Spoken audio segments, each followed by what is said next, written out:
梁武帝萧衍是如何建立南梁政权的？孝文帝病逝后，六镇起义的烽火为何会瞬间燎原？在这场历史的洪流中，英雄与枭雄将如何书写自己的传奇？鲜卑化的汉人高欢和语文鲜卑的宇文泰，又是如何在这场乱世之中脱颖而出，奠定了自己王朝的建立？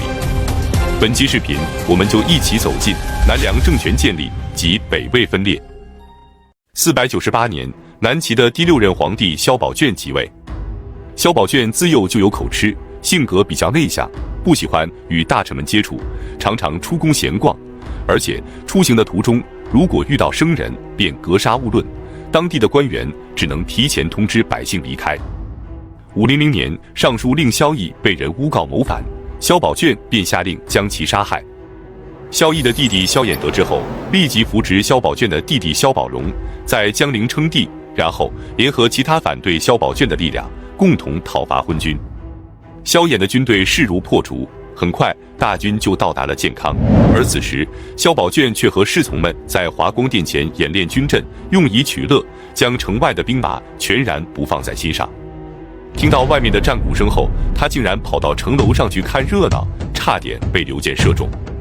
当晚，萧衍下令攻城，而萧宝卷则依然在含德殿莺歌燕舞。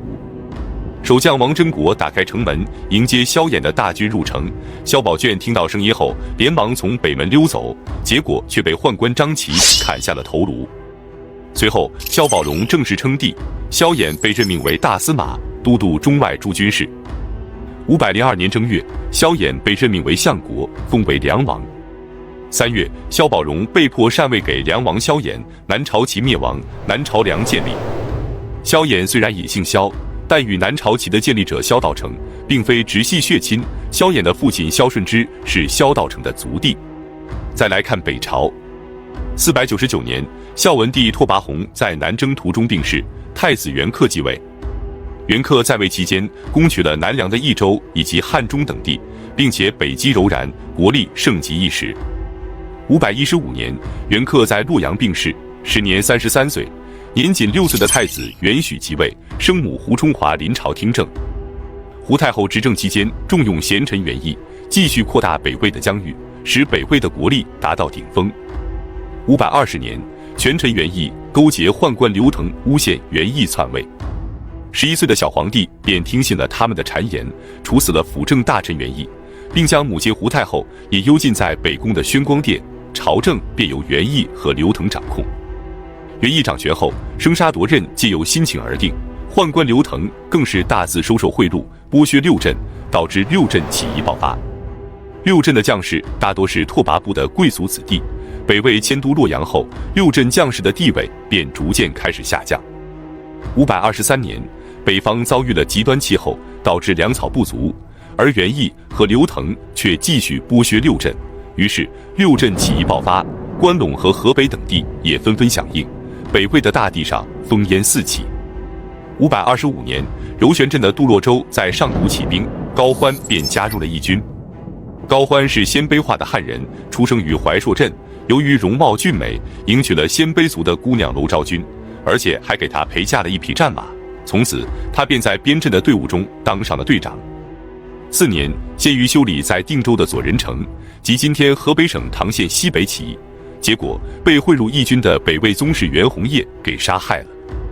之后，义军将领葛荣杀掉袁弘业后，自称为天子，继续领导部众。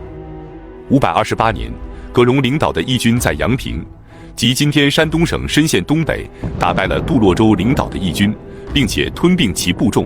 高欢便跟随大军投降了葛荣。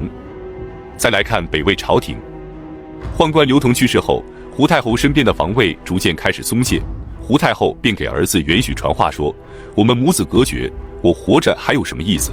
不如放我去闲居寺出家，彻底与尘世断绝。”元许得知后，叩头哭泣，苦苦哀求太后。最后，他与太后密谋，除掉了权臣元义，胡太后再度临朝听政，而且还养了2个男宠。随着元许的逐渐长大，对母亲的专权愈发不满，同时他十分厌恶母亲的男宠，母子矛盾便日益尖锐。为了夺权，他密召尔朱荣率军前来。尔朱荣是北秀容人，即今天山西省朔州市人，他的历代先人都是部落酋长。而朱荣长大后也继承了酋长之位。六镇起义爆发后，他便四处镇压起义，成为了北魏朝廷的希望。高欢得知后，立即逃离葛荣，归附了尔朱荣。尔朱荣非常欣赏他的才能，任命他为亲信都督。收到皇帝的请求后，尔朱荣非常高兴，立即率军前往洛阳。然而就在这时，胡太后和他的男宠却密谋毒杀了皇帝元许，另立元许的族侄元昭为帝。尔朱荣率军到达上党郡的时候，得知皇帝已经驾崩，不知如何是好。在高欢的劝说下，他便以为元许报仇为名，继续率军前往洛阳。胡太后见大势已去，表示要出家为尼。而朱荣见朝廷如此衰弱，便有了篡位自立的野心，在高欢的劝说下，才改立元子攸为帝。接着，他谎称要与朝中的大臣们相约盟誓，百官到达河阴西北后，他便大开杀戒，2000多名大臣当场命丧黄泉。然后，他将元子攸软禁在河桥，亲自率军进入洛阳，将胡太后丢入黄河淹死后，准备自己继位。高欢再次阻拦，但尔朱荣不肯听从。他用铸造金像的方式为自己占卜，不料金像始终不能铸成，尔朱荣才作罢，将囚禁的元子攸释放，并磕头谢罪。之后，尔朱荣率军返回晋阳，让心腹爪牙袁天穆入京主持朝政。528年7月，葛荣率领20余万义军包围了邺城，而朱荣得知后，亲率7000精骑从晋阳赶来解围。大军到达后，他将兵力隐藏在山谷之中，并不急于交战。而朱荣的亲信高欢曾在杜洛州和葛荣的麾下服役过，因此葛荣军中的很多将领他都熟悉。于是他秘密派人联络和说服葛荣的将领，最终有7个王和1万多名士兵投降了尔朱荣。接着，尔朱荣亲率大军对葛荣发起攻击，葛荣战败后被杀，部众全部投降，包括宇文泰。宇文泰的先祖是炎帝的后代，被皇帝打败后迁往朔野，融入了鲜卑族，被称为宇文鲜卑。后来，宇文鲜卑被慕容鲜卑所灭，一部分向北迁徙，发展为库莫西和契丹，其余的则融入了慕容鲜卑，比如宇文泰的家族。六镇起义爆发后，宇文泰的父亲和兄弟3人都加入了鲜于修理的义军。鲜于修理被杀后，他们便跟随葛荣继续作战。此时葛荣已死，他们只能投降尔朱荣。由于他和尔朱荣的部将贺拔岳是老相识，因此他便在贺拔岳的麾下担任步兵校尉。530年，尔朱荣派遣贺拔岳等将领前去镇压关陇之地的义军，宇文泰便跟随入关，由于作战有功，被升为征西将军。贺拔岳死后，宇文泰便被部将推举，带领贺拔岳的旧部继续镇压起义。平定了关陇之地后，被任命为骠骑大将军和关西大都督。530年，尔朱荣向元子攸索要九锡，遭到拒绝后，便亲率大军逼近洛阳兴师问罪。元子攸表面上对尔朱荣和他的亲信尊敬有加，实际上却在暗中谋划着对付他们。他趁尔朱荣入宫朝见的时候，提前埋伏好刀斧手，将其乱刀砍死。尔朱荣的堂侄尔朱兆得知后，立即率军从晋阳出兵，并且拥立北魏的宗室元业为帝，同时派人联络高欢支援，但高欢以征伐蜀地为由，拒绝出兵。随后，尔朱兆率军攻破洛阳，俘虏了皇帝元子攸。10天之后，他留下尔朱世龙等人镇守洛阳，自己则带着元子攸返回了晋阳。次年，他将元子攸勒死在晋阳的3级佛寺之中。当时六镇造反的降兵被牵制在河北后，屡屡造反，杀了过半之后，造反仍然不止。